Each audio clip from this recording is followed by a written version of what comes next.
Welcome back Kumar Vitla YouTube channel. ಯಾರು ಸಿಗ್ತಾರೆ ಅಂತ ಕಾಯ್ತಾ ಇದ್ದೆ. Kumar Vitla, all the very best. ನಾನು ಬಾಂಬೆಗೆ ಬಂದಾಯಿತು. ತಾನಾದಿಂದ ದಾದರ್ಗೆ ಬಂದೇಳಿದೆ. ಒಂದು ಒಳ್ಳೆಯ ಜರ್ನಿ, ಮಾತಾಡೋದಕ್ಕಿಂತ ಕಲಿತು ಮಾತಾಡೋದು ಚೆನ್ನಾಗಿರ್ತದೆ ಅಂತ ನನ್ನೊಂದು.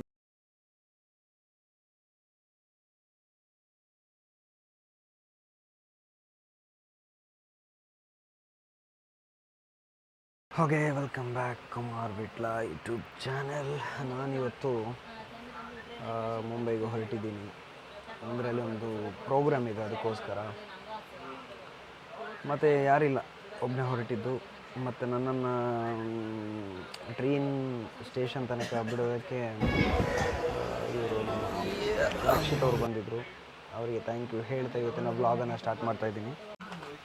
ಮಂಗಳೂರಿಂದ ಜಸ್ಟ್ ಹೊರಟಿದೆ ಟ್ರೈನ್. ಹೊರಟು ಇಲ್ಲಿ ಜೋಕಟ್ಟೆ ಹತ್ರ ನಿಂತಿದೆ.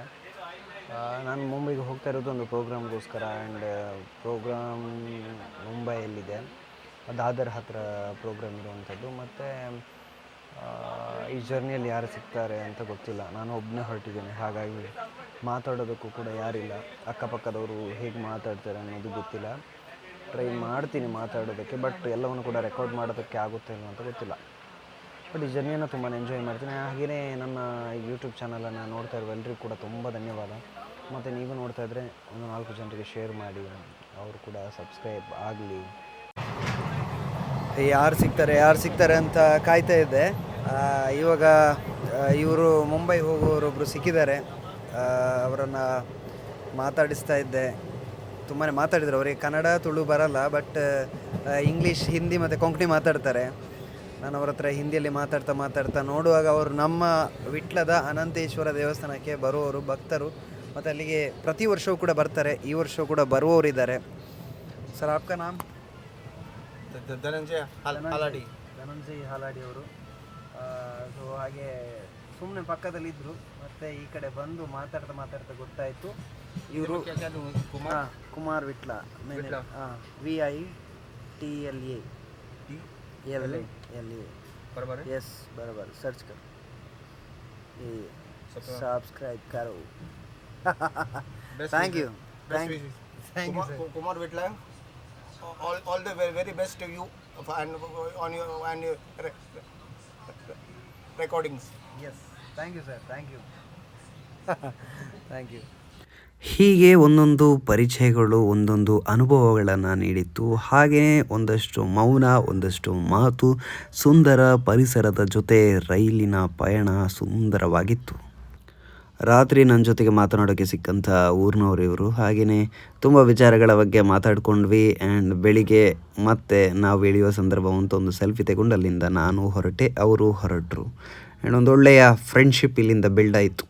ಥ್ಯಾಂಕ್ ಯು ಅಂತ ಹೇಳ್ತಾ ವ್ಲಾಗ್ ಕಂಟಿನ್ಯೂ ಆಗ್ತಾ ಇದೆ. ಮುಂಬೈಯಲ್ಲಿ ಸತೀಶ್ ಅಣ್ಣನ ಜೊತೆ ಚಹಾ ಮತ್ತು ತಿಂಡಿ ತಿಂದ್ಕೊಂಡು ನನ್ನ ಜರ್ನಿಯನ್ನು ನಾನು ಸ್ಟಾರ್ಟ್ ಮಾಡಬೇಕಿತ್ತು. ಪ್ರೋಗ್ರಾಮ್ಗೆ ಪೂರ್ವ ತಯಾರಿಗಳೆಲ್ಲ ನಡಿಬೇಕಿತ್ತು. ಸತೀಶ್ ಅಣ್ಣ ಅಲ್ಲಿ ಡಾನ್ಸ್ಗೆ ಕೊರಿಯೋಗ್ರಫಿ ಎಲ್ಲ ಮಾಡ್ತಾಯಿದ್ರು. ಹಾಗೆಯೇ ನನ್ನಂಥ ಹಲವಾರು ಕಲಾವಿದರನ್ನು ಮುಂಬೈಗೆ ಪರಿಚಯಿಸಿದಂಥ ಕೀರ್ತಿ ಇದ್ದರೆ ಅದು ನಮ್ಮ ಸತೀಶ್ ಅಣ್ಣನಿಗೆ ಸಲ್ಲುತ್ತೆ. ಅವರಿಗೆ ಧನ್ಯವಾದವನ್ನು ಹೇಳ್ತಾ ನನ್ನ ವ್ಲಾಗ್ ಕಂಟಿನ್ಯೂ ಆಗುತ್ತೆ. ಮತ್ತು ಈ ಜರ್ನಿಯ ಬಗ್ಗೆ ಒಂದಷ್ಟು ನನ್ನ ಅನಿಸಿಕೆಗಳನ್ನು ನಾನು ಹಂಚ್ಕೊಂಡಿದ್ದೀನಿ, ಬನ್ನಿ ನೋಡೋಣ. ನಮಸ್ಕಾರ ನಿಮಗೆಲ್ರಿಗೂ ಕೂಡ. ನಾನು ಬಾಂಬೆಗೆ ಬಂದಾಯಿತು, ರೀಚ್ ಆಗಿ ಆಯಿತು. ಕಣ್ಣೆಲ್ಲ ಕೆಂಪಾಗಿದೆ, ಯಾಕಂದರೆ ನಿನ್ನೆ ಕರೆಕ್ಟಾಗಿ ನಿದ್ದೆ ಬಂದಿಲ್ಲ, ಹಾಗಾಗಿ. ಮತ್ತು ಜರ್ನಿ ಹೇಗಿತ್ತು ಅಂತ ಹೇಳಿದರೆ ಒಂಥರ ತುಂಬಾ ಸ್ಪೆಷಲ್ ಆಗಿತ್ತು. ನನ್ನ ಪಕ್ಕದಲ್ಲಿದ್ದವರು ನಮ್ಮ ಊರಿನ ಒಂದು ದೇವಸ್ಥಾನಕ್ಕೆ ಬಹಳ ಹತ್ತಿರದವರು. ಅದು ಬಿಟ್ಟರೆ ಇನ್ನೊಬ್ಬರು ಪಕ್ಕದವರು ನಾನು ತುಂಬ ಮಾತಾಡಿದೆ ನೈಟಿಂದ. ನನ್ನನ್ನು ತುಂಬ ಅಪ್ರಿಷಿಯೇಟ್ ಮಾಡಿದರು. ಮತ್ತು ಯಂಗ್ ಜನ್ರೇಷನ್ ಮತ್ತು ಅದೇ ನಮಗಿಂತ ಸ್ವಲ್ಪ ಸೀನಿಯರ್ ಅವರು, ಅಂದರೆ ಅವರೀಗ ಮ್ಯಾರೇಜ್ ಎಲ್ಲ ಆಗಿದೆ, ಲೈಫ್ ಹೇಗಿದೆ ಅದರ ಬಗ್ಗೆ ಮಾತಾಡಿದರು. ಪ್ರೆಸೆಂಟ್ ಫೈನಾನ್ಷಿಯಲಿ ಆ ಒಂದು ಸ್ಟೇಬಲ್ ಆಗಿ ನಾವು ಯಾವ ಥರ ಜರ್ನಿ ಕೊಂಡೋಗಬೇಕು, ಎಷ್ಟು ಈ ಥರ ಎಲ್ಲ ತುಂಬ ಮಾತಾಡ್ತಾ ಇದ್ವಿ. ಆ್ಯಂಡ್ ಇನ್ನೊಂದು ಹೇಳಬೇಕಂದ್ರೆ ಒಬ್ಬನೇ ಬರಬೇಕಾದ್ರೆ ತುಂಬ ಜನ ಹೊಸ ಪರಿಚಯ ಆಗ್ತದೆ. ನನಗೆ ನಿನ್ನೆ ಬರಬೇಕಾದ್ರೆ 2 ಫ್ಯಾಮಿಲಿ ಪರಿಚಯ ಆದರು. ಒಬ್ಬರು ಫ್ಯಾಮಿಲಿ ಮನೆ ಊರಲ್ಲಿದ್ದಾರೆ, ಬಟ್ ಅವರು ಒಬ್ಬರೇ ಬಂದಿದ್ದರು. ಮತ್ತೊಂದು ಫ್ಯಾಮಿಲಿ ಪರಿಚಯ ಆದರು, ಚೆನ್ನಾಗಿ ಮಾತಾಡಿದ್ವಿ. ಅಂದರೆ ಈ ಥರ ಬಂದಾಗ ಏನಾಗುತ್ತೆ ಅಂದರೆ ಪ್ರತಿಯೊಬ್ಬರ ಮನೆಯ ಪರಿಸ್ಥಿತಿಗಳು ಮತ್ತು ಅವರ ದೈನಂದಿನ ಚಟುವಟಿಕೆಗಳಿರ್ಬೋದು, ಎಲ್ಲವೂ ಕೂಡ ಒಂದು ನಾವು ಮಾತಾಡ್ಕೊಳ್ತೀವಿ ಅಲ್ಲ, ಆಗ ಸ್ವಲ್ಪ ಏನಾದರೂ ನೋವಿದ್ದರೆ, ತಲೆ ಏನಾದರೂ ಭಾರ ಇದ್ದರೆ ಸ್ವಲ್ಪ ಇಳಿದೋಗುತ್ತೆ ಅಂತ. ಹಾಗೆ ಒಂದೊಳ್ಳೆ ಅನುಭವ ಆಯಿತು. ಹಾಗೆ ಬರುವಾಗ ನಂಬರೆಲ್ಲ ಎಕ್ಸ್ಚೇಂಜ್ ಮಾಡ್ಕೊಂಡ್ವಿ. ತುಂಬಾ ಖುಷಿ ಆಯಿತು. ಈ ವ್ಲಾಗನ್ನು ಅವ್ರು ನೋಡ್ತಾ ಇದ್ದರೆ ಅವರಿಗೆ ಇಲ್ಲಿಂದಲೇ ನಾನು ನನ್ನ ಪ್ರೀತಿಯನ್ನು ತಿಳಿಸ್ತೀನಿ. ಆ್ಯಂಡ್ ಇನ್ನು ಮುಂದೆಯೂ ಕೂಡ ಅವರ ಬ್ಲೆಸ್ಸಿಂಗ್ಸ್ ಆ್ಯಂಡ್ ಅವರು ನನಗೆ ತುಂಬ ಮೋಟಿವೇಟ್ ಮಾಡಿದರು, ತುಂಬ ಒಳ್ಳೆ ಮಾತುಗಳನ್ನು ಹೇಳಿದರು. ತುಂಬ ಖುಷಿ ಆಯಿತು. ಬಟ್ ಎಲ್ಲವನ್ನು ರೆಕಾರ್ಡ್ ಮಾಡೋದಕ್ಕೆ ಒಂಚೂರು ರೆಕಾರ್ಡ್ ಮಾಡೋಕ್ಕೆ ಆಗಿಲ್ಲ. ಯಾಕಂತ ಹೇಳಿದರೆ, ಒಂದು ನೈಟ್ ಆಗಿತ್ತು ನಾವು ಮಾತಾಡುವಾಗ, ಮತ್ತೊಂದು ನಾವು ರೀಚ್ ಆಗುವಾಗ ಬೆಳಿಗ್ಗೆ ಆಗಿತ್ತು. ಅಷ್ಟೊತ್ತಲ್ಲಿ ಈ ಮೊಬೈಲ್ ಹಿಡ್ಕೊಂಡು ಕಣ್ಣೆಲ್ಲ ಕೆಂಪಾಗಿತ್ತು. ಸೊ ಎಲ್ಲ ಮಾಡಿಕೊಳ್ಳುವಷ್ಟು ಪುರ್ಸೊತ್ತು ಸಿಗಲಿಲ್ಲ, ಮನಸ್ಸು ಆಗಲಿಲ್ಲ ಅಂತ ಅಷ್ಟೇ. ಬಟ್ ಒಂದೊಳ್ಳೆ ಜರ್ನಿ ಆಗಿತ್ತು. ಅಲ್ಲಿಂದ ಸೀದಾ ನಾನೇನು ಮಾಡಿದೆ, ತಾನಾದಲ್ಲಿ ಇಳಿದೆ. ಅಲ್ಲಿಂದ ನನಗೆ ಗೋರೆಗಾಂವ್ ಬರಲಿಕ್ಕೆ ಇತ್ತು. ಹಾಗಾಗಿ ನಾನು ತಾನದಿಂದ ಸೀದಾ ದಾದರ್ ಬಂದೆ. ದಾದರಿಂದ ನೇರ ಗೋರೆಗಾಂವ್ ಬಂದೆ. ಪ್ರಾಬ್ಲಮ್ ಎಲ್ಲೂ ಆಗಿಲ್ಲ ನನಗೆ, ಬಟ್ ತುಂಬ ರಶ್ ಆಯಿತಾ. ನನ್ನ ದೊಡ್ಡ ಲಗೇಜ್ ಇತ್ತು ಸ್ವಲ್ಪ, ಅಂದರೆ 2-3 ದಿನ ಇರಬೇಕಲ್ಲ, ಅದಕ್ಕೋಸ್ಕರ. ಹಾಗೇ ಈ ಲಗೇಜನ್ನು ಎತ್ಕೊಂಡು ಈ ಲೋಕಲ್ ಟ್ರೈನ್ ಇದೆಯಲ್ಲ ಈ ಮುಂಬೈದು, ಅದರಲ್ಲಿ ಹೋಗೋ ದೊಡ್ಡ ಸಾಹಸ. ಯಾಕಂದರೆ ಬೆಳಿಗ್ಗೆ ಎಲ್ಲರೂ ಕೂಡ ಆಫೀಸ್ ಹೋಗೋ ಹೊತ್ತು, ಆ ಹೊತ್ತಲ್ಲಿ ನುಕ್ಕೊಂಡು ಹೋಗೋದಂದರೆ ಅದು ಅಷ್ಟು ಸುಲಭನೇ ಅಲ್ಲ. ಹಾಗಾಗಿ ನಾನು ಹೋದೆ. ಹೇಗಾದರೂ ತಾನಾದಿಂದ ದಾದರಿಗೆ ಬಂದು ಇಳಿದೆ. ಅಲ್ಲಿ ಟಿಕೆಟ್ ಮಾಡಿಕೊಂಡು ದಾದರಿಂದ ಗೋರೆಗಾಂವ್ ಬರಬೇಕಲ್ಲ, ಹತ್ಕೊಂಡೆ ಟ್ರೈನ್ ಹತ್ಕೊಂಡು ಗೋರೆಗಾಂವ್ ಇಳಿಯೋಕ್ಕಾಗುತ್ತಾ? ಬಾಗಿಲಲ್ಲಿ ಆ ಕಡೆ ಈ ಕಡೆ ನಿಂತ್ಕೊಂಡಿದ್ದಾರೆ, ಇಳಿಯೋಕ್ಕಾಗಲಿಲ್ಲ. ನಾನು ಅಲ್ಲಿ ಬಾಕಿ ನೆಕ್ಸ್ಟ್ ಸ್ಟೇಷನಲ್ಲಿ ಇಳಿದು ಆಮೇಲೆ ಒಬ್ಬರ ಹತ್ರ ಕೇಳಿ ಆ ಪಕ್ಕದ ಟ್ರೈನನ್ನು ಆವಾಗಲೇ ಹತ್ಕೊಂಡು ಮತ್ತೆ ರಿಟರ್ನ್ ಗೋರೆಗಾಂವಲ್ಲಿ ಬಂದು ಇಳಿದು ಅಲ್ಲಿಂದ ಸತೀಶಣ್ಣನ ಈ ಹೋಟೆಲ್ವರೆಗೆ ಬಂದು ಈಗ ಅವ್ರದ್ದು ರೂಮ್ ಇದೆ ಇಲ್ಲಿ, ಸೊ ಅದರಲ್ಲಿ ಉಳ್ಕೊಂಡಿದ್ದೇನೆ. ಒಂದು ಒಳ್ಳೆಯ ಜರ್ನಿ.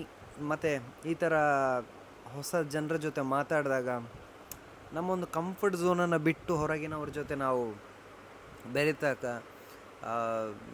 ಒಂದು ಭಾವನೆಗಳು ಎಲ್ಲ ಶೇರ್ ಆಗ್ತವೆ. ಮತ್ತು ಏನೋ ಒಂಥರ ಖುಷಿ ಇರುತ್ತೆ ಅದರಲ್ಲಿ. ನಿಮಗೂ ಈ ಥರ ಜರ್ನಿ ಆದಾಗ ನೀವು ಪಕ್ಕದವ್ರ ಜೊತೆ ಮಾತನಾಡೋದಕ್ಕೆ ಪಟ್ಟಿರ್ಬೋದು.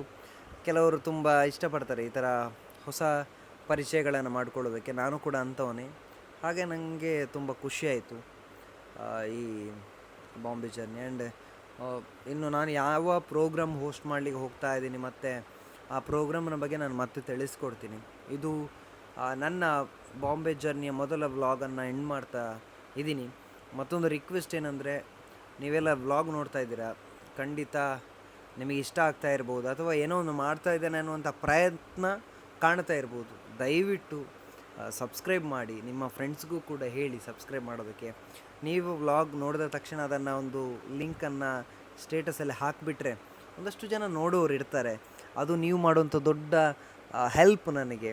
ಹಾಗಾಗಿ ನಿಮ್ಮ ಪ್ರೀತಿ ಪ್ರೋತ್ಸಾಹ ಹೀಗೆ ಇರಲಿ. ನನ್ನ ಸುತ್ತ ಇರುವಂಥ ಜಗತ್ತು ಅಂದರೆ ನನ್ನ ಫ್ರೆಂಡ್ಸ್ ಇರ್ಬೋದು, ನನ್ನ ಫ್ಯಾಮಿಲಿ ಇರ್ಬೋದು. ನಾನು ಇನ್ನೂ ಕೂಡ ನನ್ನ ಫ್ಯಾಮಿಲಿ ಆಗಲಿ ತುಂಬ ಹತ್ತಿರದ ಸರ್ಕಲನ್ನು ನಾನು ನಿಮಗೆ ಇಂಟ್ರೊಡ್ಯೂಸ್ ಮಾಡಿಲ್ಲ. ಖಂಡಿತ ಒಂದೊಂದನ್ನೇ ಮಾಡ್ತಾ ಹೋಗ್ತೀನಿ. ನನ್ನ ಸುತ್ತ ಆಗುವಂಥ ಒಂದಷ್ಟು ಆಗು ಹೋಗುಗಳ ಬಗ್ಗೆ ಈ ವ್ಲಾಗ್ಗಳು ಇರ್ತವೆ.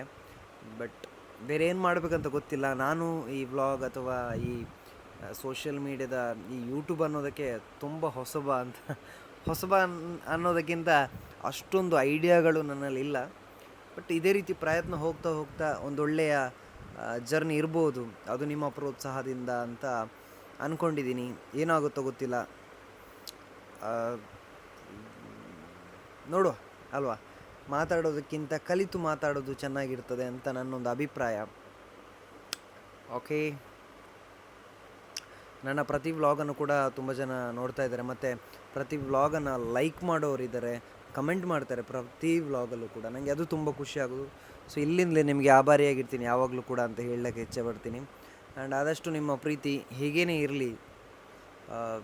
ಒಬ್ಬ ಕಲಾವಿದ ಅಥವಾ ಯಾರೋ ಒಬ್ಬ ಬೆಳಿಬೇಕಾದ್ರೆ ಅಥವಾ ಏನೋ ಒಂದು ಮಾಡಬೇಕಾದ್ರೆ ಪ್ರೋತ್ಸಾಹ ಮಾಡೋರು ತುಂಬ ಮುಖ್ಯ ಆಗ್ತಾರೆ ಆತನ ಜೀವನದಲ್ಲಿ. ಹಾಗಾಗಿ ನೀವೆಲ್ಲರೂ ಕೂಡ ನನ್ನ ಜೀವನದಲ್ಲಿ ತುಂಬ ಮುಖ್ಯ ಆಗಿರ್ತೀರ ಯಾವತ್ತೂ ಕೂಡ. ಈ ಪ್ರೀತಿ, ಈ ಒಂದು ಬಾಂಧವ್ಯ ಹೀಗೆ ಇರಲಿ ಅಂತ ಆಶಿಸ್ತಾ ಇವತ್ತಿನ ಈ ವ್ಲಾಗನ್ನು ಇಲ್ಲಿಗೆ ಎಂಡ್ ಮಾಡ್ತಾ ಇದ್ದೀನಿ. ಮುಂದಿನ ವ್ಲಾಗ್ ಅಲ್ಲಿ ಮತ್ತಷ್ಟು ಜನರನ್ನು ಪರಿಚಯ ಮಾಡ್ತೀನಿ. ಮತ್ತು ಇವತ್ತಿನ ವ್ಲಾಗಲ್ಲಿ ನಮ್ಮ ಸತೀಶ್ ಅಣ್ಣನನ್ನು, ಅವ್ರೀಗ ಫ್ರೀ ಇಲ್ಲ, ಸ್ವಲ್ಪ ಬ್ಯುಸಿ ಇದ್ದಾರೆ. ಫ್ರೀ ಆದರೆ ಮತ್ತು ಅವ್ರ ಹತ್ರ ಮಾತಾಡಿಸುವಂಥ ಪ್ರಯತ್ನವನ್ನು ಮಾಡ್ತೀನಿ. ಏನಾಗುತ್ತೆ ಮತ್ತು ಜರ್ನಿ ಎಲ್ಲ ಮಾತಾಡುವ, ಸಿಗೋಣ. ಓಕೆ, ಟೇಕ್ ಕೇರ್, ಬಾಯ್ ಬಾಯ್, ಟಾಟಾ.